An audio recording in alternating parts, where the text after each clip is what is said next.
بسم اللہ الرحمن الرحیم۔ بدبختی کی 4 علامتیں ہیں۔ حضور صلی اللہ علیہ وسلم کی حدیث ہے، فرمایا کہ جس آدمی کے اندر یہ 4 علامتیں ہوں سمجھا جائے گا کہ وہ بدبخت ہے۔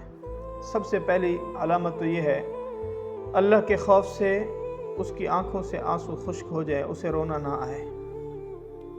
نمبر 2، فرمایا کہ انسان کا دل سخت ہو جائے، قساوت قلب، دل سخت ہو جائے، اسے نصیحت کی بات اثر نہیں کرتی، گناہ پر ندامت نہیں ہوتی، کسی بھی غمگین اور پریشان خبر کو سن کر اس کے دل پر دماغ پر کوئی اثر نہیں پڑتا، کسی واقعہ اور افسوس کے موقع پر اسے افسوس نہیں لگتا، دل کی قساوت ہو گئی، دل سخت ہو چکا ہے، یہ بدبختی کی علامت ہے۔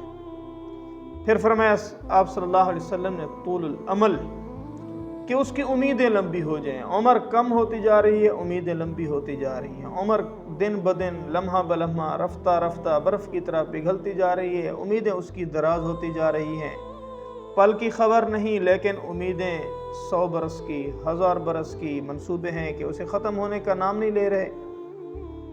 چوتھے نمبر پر آپ صلی اللہ علیہ وسلم نے ارشاد فرمایا کہ دنیا کی حرص جس انسان کے اندر بڑھ جائے، فرمایا کہ یہ اس کی بدبختی کی علامت ہے۔